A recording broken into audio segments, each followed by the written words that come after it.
So, good day everyone. I'm Patricia Borromeo and I am about to discuss Socrates. So, who is Socrates? So, Socrates was an ancient Greek philosopher that is credited and known as the founder of Western philosophy. He is the founder or was called the founder of Western philosophy because he his knowledge, his philosophy greatly influenced the Western philosophy, and he is one of the three greatest figures of the ancient period along with Plato and Aristotle. So meron naman tayong kahit kaunting background kung sino man na si Socrates kasi palagi siyang name-mention ng ibang profs especially in history, philosophy, and literature.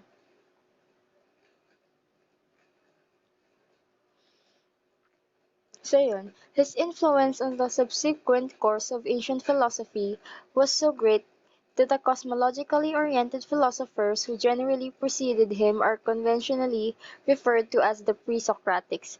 Ang galing no, parang meron siyang fans or tagasunod. These are actually the people who believes in his philosophy, who finds his philosophy reasonable. So despite the fact that he never wrote anything, he is depicted in discussion in works by a select group of his admirer, and isa dito is si Plato and si Xenophon, kasi si Socrates ay kilala sa kanyang angking talino, katapatan, self-mastery, and persuasive skills in narratives. Si Socrates kasi, isa siya sa mga taong kinaiinisan dati sa Athens because of his logic, because of his philosophy. Kakaiba kasi yung philosophy ni Socrates eh. Iba yung way of thinking niya, iba yung logic niya. So, kinaiinisan din siya kasi, by the way he argues ba, parang napapamukha niya kasi sa iba na they are foolish, they know nothing because they couldn't understand his philosophy. And kung uh, para saan ba yung critical thinking na tinatry niyang ma-achieve or ma-activate, parang para ma-activate yung critical thinking niya. Ganun kasi yung gusto ni Socrates eh. Ma magamit mo yung critical thinking mo. So, punta naman tayo sa contribution niya. So, we all know the Socratic method. It has been mentioned, if I'm not mistaken. And if wala pa kayong background, isa siya sa mga malaking contribution ni Socrates sa philosophy.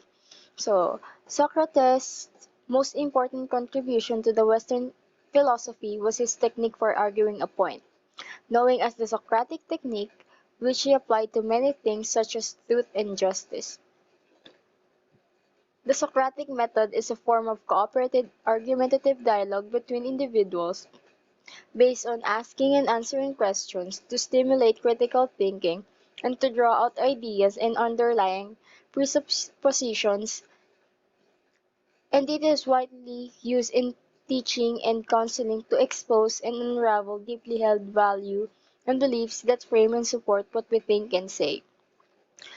So dito naman sa Socratic method, katulad nga ng sinabi ko kanina, he wants to stimulate your critical thinking. Gusto niyang mag-isip ka, and gusto niya na mailabas mo or mas maiintindihan yung pinaka-point mo kung bakit paano mo naisip na ganito, ganyan. Kasi meron tayong kanya-kanyang pinaniniwalaan. And and he has a point um in in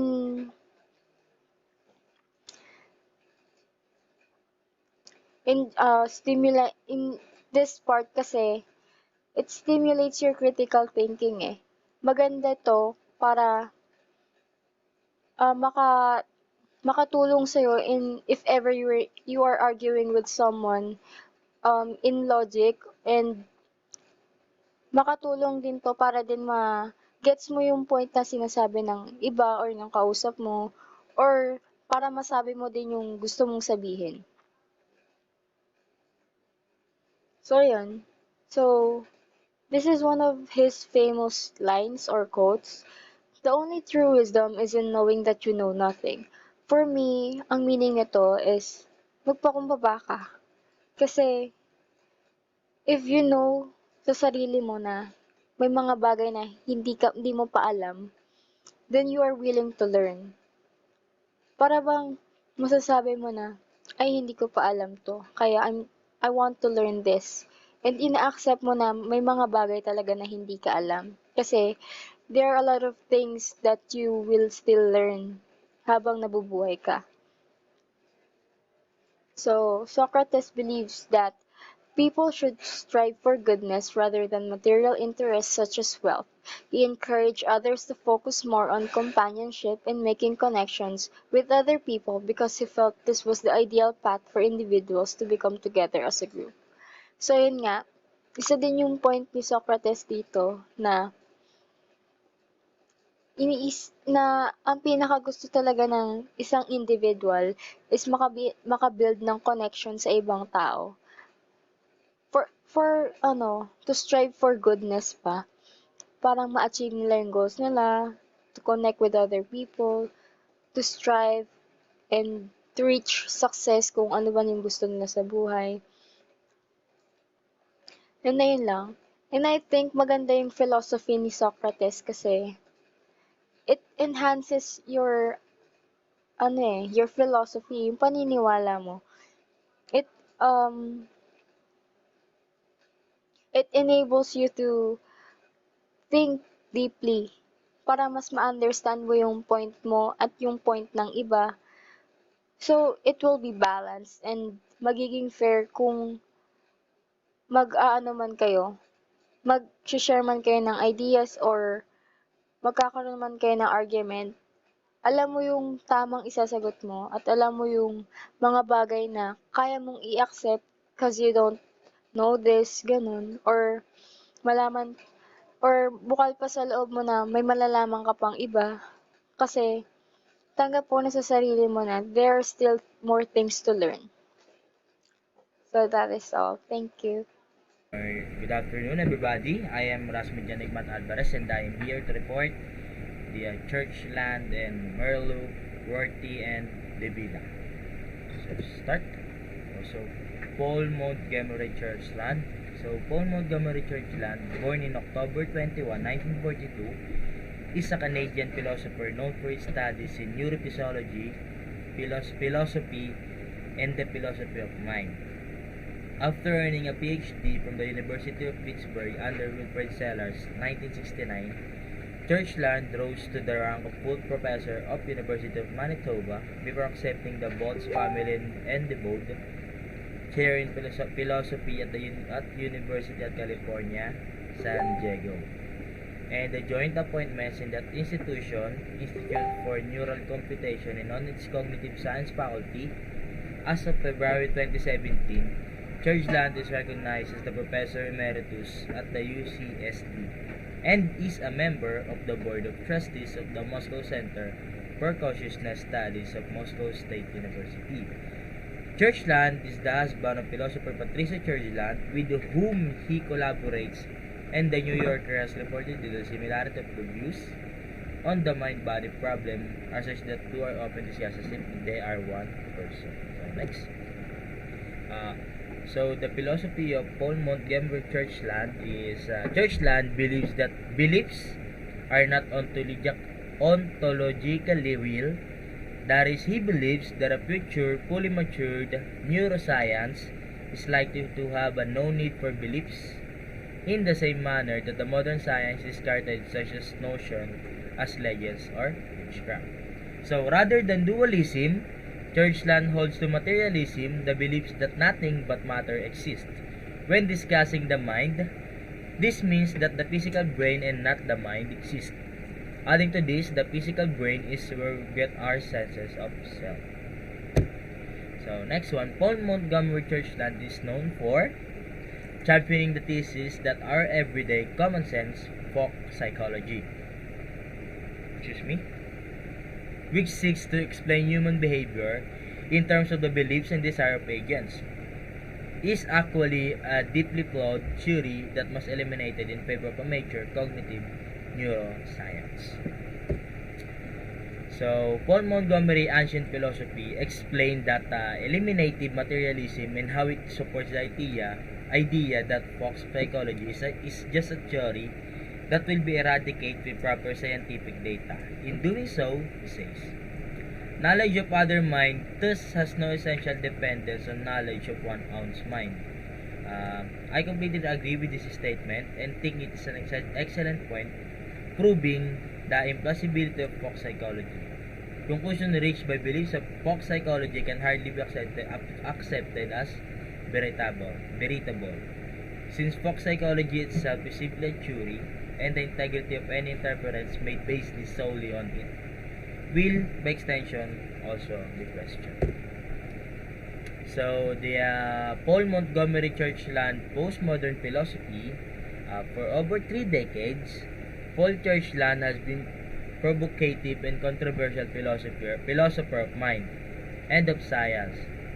He is most famous as an advocate of eliminative materialism, whereby he suggests that our common sense understanding of our minds is radically defective and that the brain demonstrates.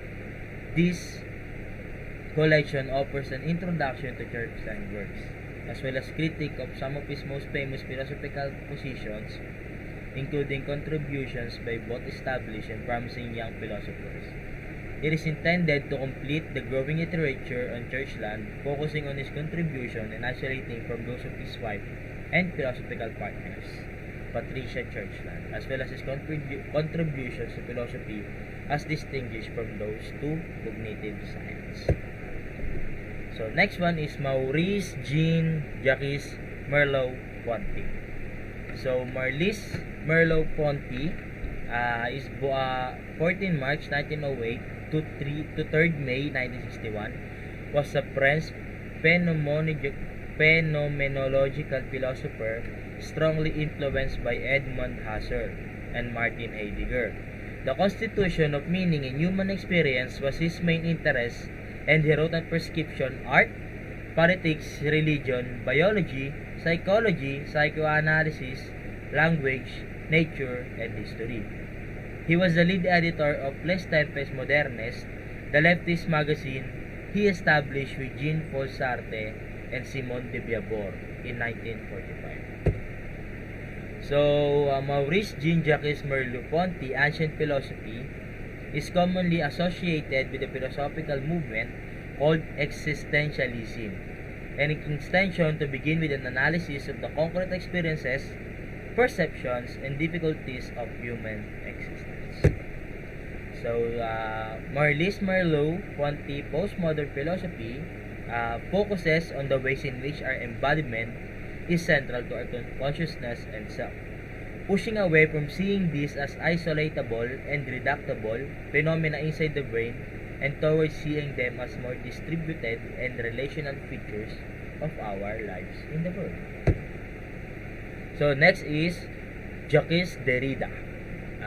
Jacques Derrida, 15 of July 1930 to 9 of October 2004, was an Algerian-born French philosopher best known for developing a form of semiotic analysis known as deconstruction, which he analyzed in numerous texts and developed in the context of phenomenology.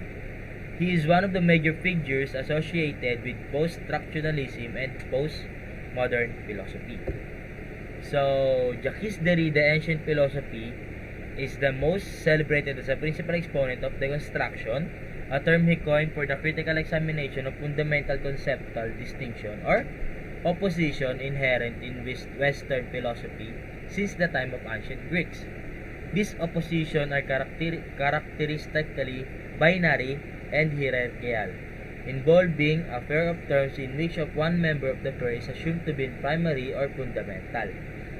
The other secondary or derivative examples include nature and culture, speech and writing, mind and body, presence and absence, inside and outside, literal and metaphorical, intelligible and sensible, and form and meaning, among many others. To deconstruct an opposition is to explore the tension of contradiction between the hierarchical ordering assumed or asserted in the text and other aspects of the text meaning, especially those that are indirect or implicit, such as analysis shows that opposition is not natural or necessary but a product or construction or the text itself. So, Jacques Derrida, postmodern philosophy, but he denies it. The postmodern thought tends to reject the idea of things having a single basic meaning. There is no reason. There is no single reason. There are reasons. Postmodernity embraces fragmentation, conflict, and discontinuity in matters of history, identity, and culture. And that is all from my report. I am Rasmitan Nagmat Alvarez from Group 1, and I think name is Katardi Akoon, and my report is all about Plato and Augustine to Descartes.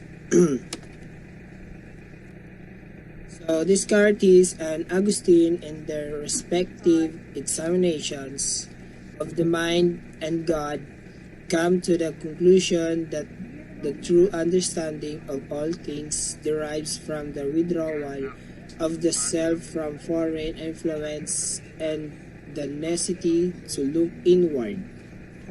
So, although each thinker's journey or course of understanding was different and at times rather contrasting, their ultimate realizations about knowledge are very coherent. So the next is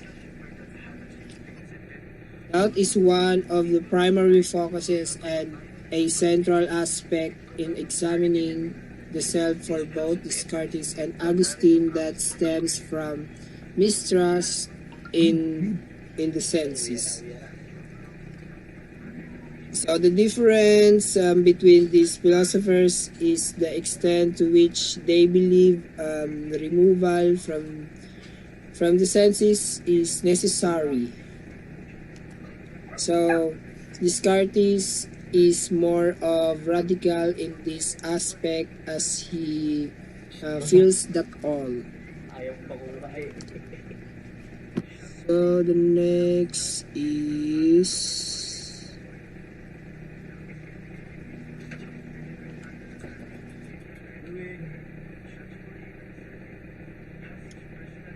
so it is important to note that Descartes was influenced in several aspects of his philosophy by studying Augustine himself, and this could explain why Descartes was able to come to the realization quicker. So for Augustine, the journey is complete when turns to himself in search for understanding and answer, rather than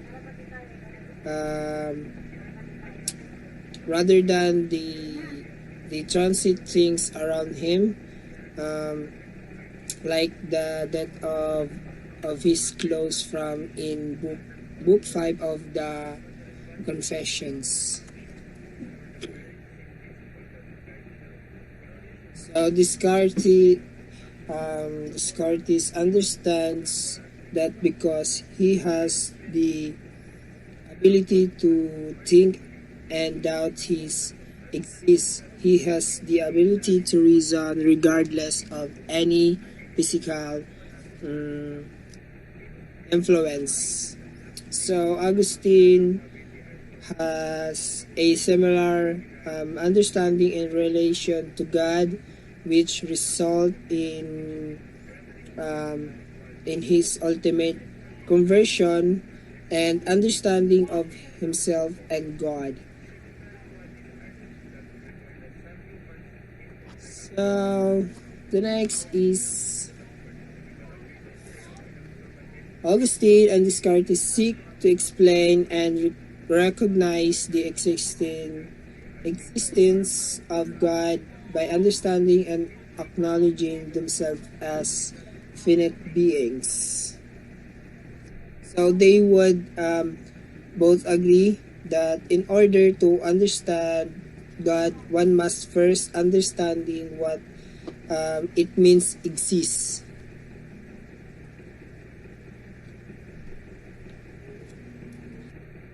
So this can only be achieved by examining the self. Descartes reasoned that humans are certainly not infinite and perfect.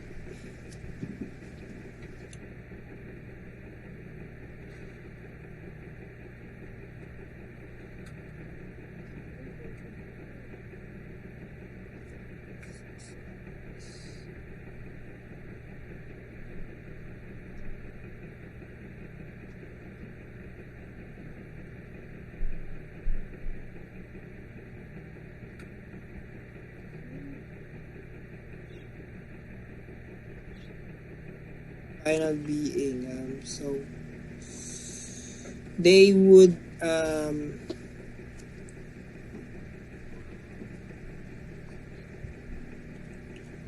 perfect. So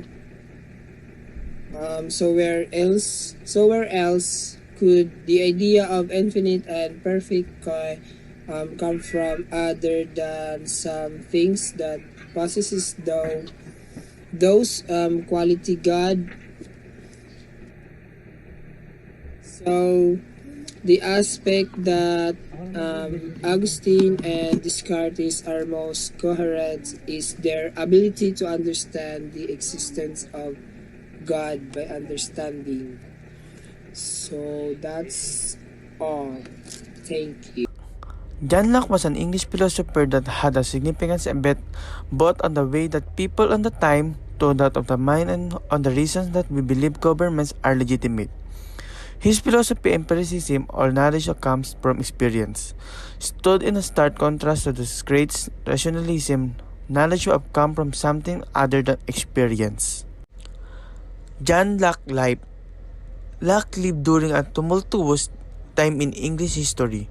Born in 1632, he came of age during the English Revolution and Oliver Cromwell Protectorate. In his life, he would see the crown return the power and eventually be transformed into a constitutional monarchy during the Glorious Revolution. Shaftesbury. Locke studies of medical under Robert Boyle of Boyle's Law. Locke is credited with using his medical understanding to save the life of the Earl of Shaftesbury when serving as his personal physician. Shaftesbury returned the favor by loaning Locke some of his political ideas as the founder of the Whig movement. Locke served under the Shaftesbury as secretary of the board of the Trade and Plantation and the secretary to the Lord Procurator of Carolina. Politics. Locke wrote two famous works in his life on politics and epistemology. His work of politics was known as Two Treatises of Government. One of the central ideas in the treatises regarding the legitimate of the government. In the first treatise, he argued against using the king of divine right away of legitimized government. In the second, he argued the government are given legitimized by the concept of the government that population had not only the right, but the responsibility of the mouth of revolution. These were the very same principles that guide to the glorious revolution as is replace of absolute power of the monarch with a constitutional monarchy. Empiricism. Locke was one of the first empirists. They claim in the contrast of rationalism that way of the gain knowledge was through experience. In his book, An Essay Concerning Human Understanding, Locke famously claimed that the mind is a blank slate or a tabula rasa when we are born. Only through the experience can we write to it or learn more. Qualities. Locke also made a distinction between primary and secondary qualities. Primary qualities are those that exist without people, such as shape, a number of motion. Secondary qualities are those that require the some humans input like a color or sounds. According to Locke, without a person to give a vibrator in the air of electromagnetic wave, meaning you do not have sounds or a color. These qualities are not the object themselves, they are made by our mind's interaction with the object. In a tree falls in the middle of the woods, it doesn't not make a sounds. Ancient to postmodern philosophy. Sigmund Freud. On May 6, 1856, Freud was born in the Austrian town of Freiburg, now known as the Czech Republic. Freud is best known for inventing and developing the technique of psychoanalysis, articulating the psychoanalytic theory of motivation, mental illness, and the structure of the subconscious, and influencing scientific and popular conceptions of human nature by arguing that both normal and abnormal thought and behavior are guided by the irrational and largely hidden forces. Freud's philosophy. Sigmund Freud emphasized the importance of the unconscious mind, and the main assumption of Freudian theory is that the unconscious mind governs behavior to a greater extent than people believe. Sigmund Freud was the founding father of psychoanalysis, a method for treating mental illnesses as well as a theory that explains human behavior. Freud believed that our childhood experiences had a significant impact on our adult lives, shaping our personalities. Anxiety, for example, originating from traumatic experiences in a person's past, is hidden from consciousness and may cause problems in adulthood. As a result, when we explain our actions to ourselves or others, we rarely give an accurate account of our motivation. This isn't because we're lying on purpose. Humans are excellent deceivers of others, but they are even better at deceiving themselves. Freud's contribution to philosophy. The unconscious mind. Freud in 1900s to 1905 created a topographical model of the mind, in which he described the structure and function of the mind. To describe the three levels of the mind, Freud used the analogy of an iceberg. On the surface, there is consciousness, which consists of the thoughts that are currently occupying our attention, and this is regarded as the tip of the iceberg. The preconscious is made up of everything that can be retrieved from memory. The unconscious is the third and most important region. The unconscious mind is defined as a reservoir of feelings, thoughts, urges, and memories that are not conscious. Freud believed that our unconscious continued to influence behavior even when the people were unaware of it. Psychoanalysis. Sigmund Freud was one of the 20th century's most influential psychologists and philosophers of the mind. He developed the theory of the mind as a complex energy structure with the assistance of his colleague, Joseph Breuer. The development of psychoanalysis, a practice devised to treat the mentally ill through dialogue, was Freud's most significant contribution to humanity in general, and psychology in particular. Psychoanalysis is defined as a set of psychological theories and therapeutic techniques that originated with Sigmund Freud's work and theories. The belief that everyone has unconscious thoughts, feelings, desires, and memories is at the heart of psychoanalysis.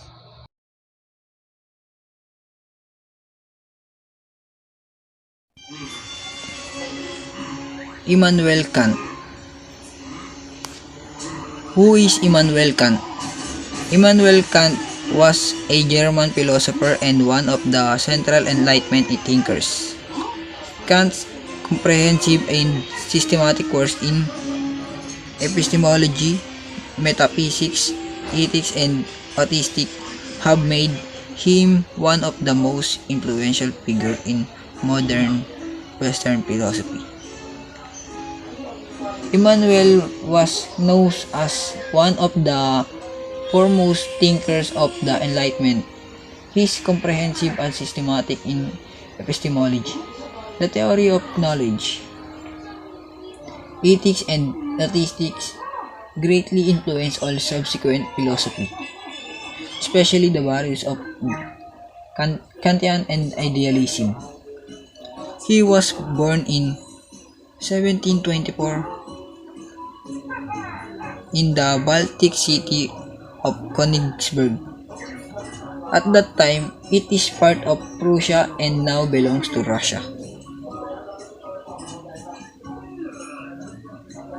Kant's theory is an example of a deontological moral theory.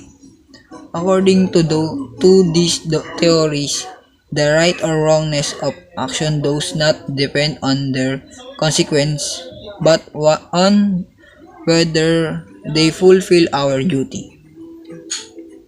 Kant believed that there was a supreme principle of morality, and he referred to it as the categorical imperative. The CI determines what our moral duties are. Then, duty, a theory based on our duty or obligation to do something.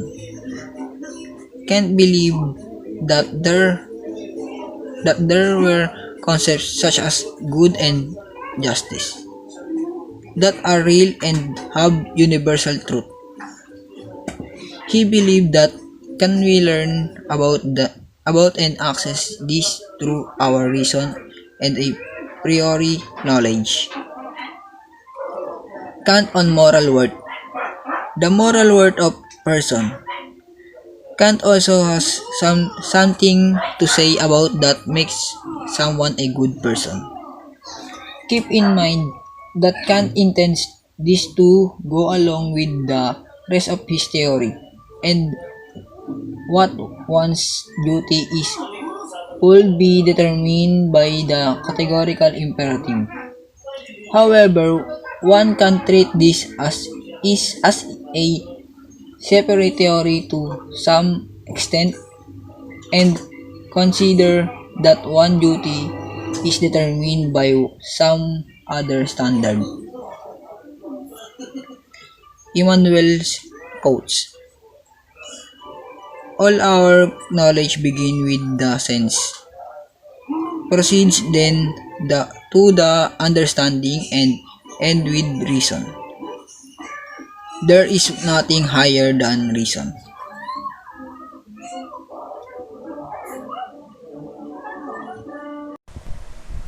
Michael Foucault.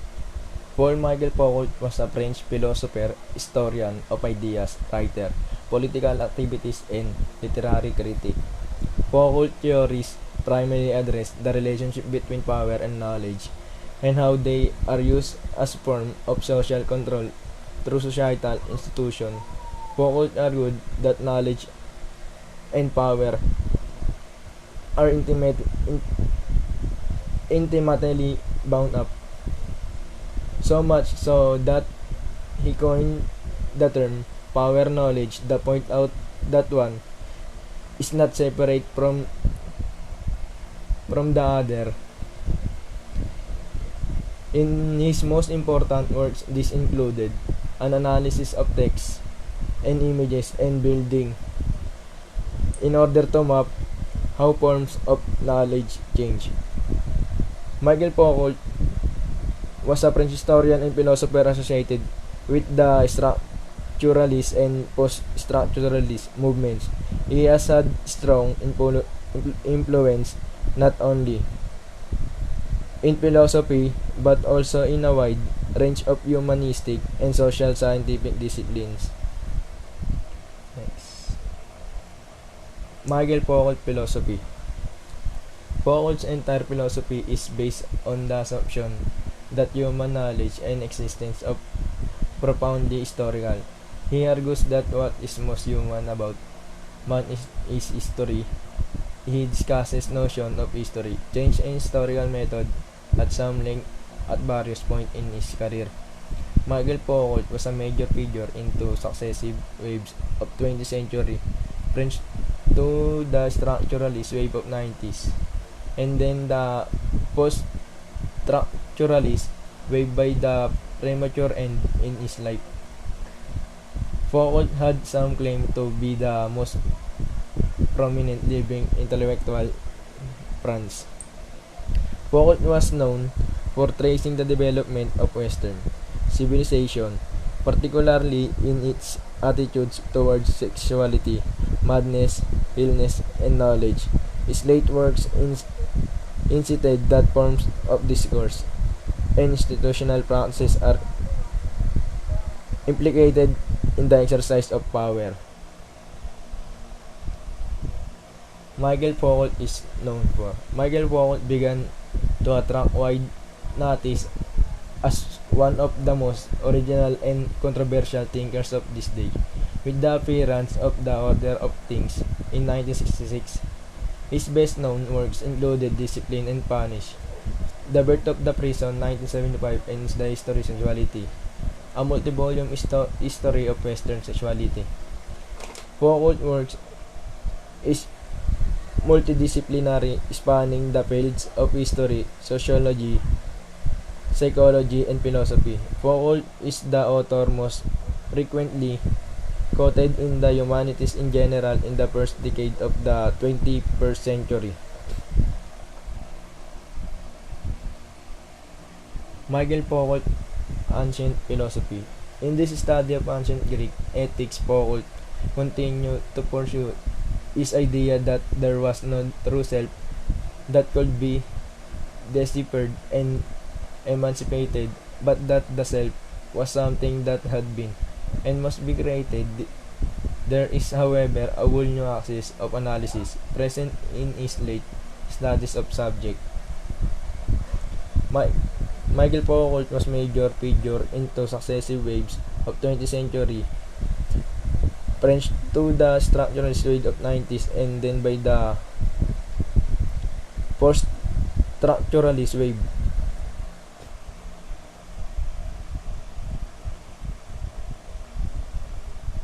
Last, Michael Foucault postmodernity is power knowledge relationship.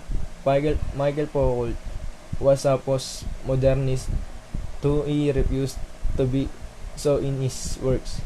He defined postmodernity with reference to two guiding concepts, discourse and power. It is with the help of this concept that he characterizes the postmodern phenomenon. Defining discourse, he says that is framework of thinking in particular area of social life.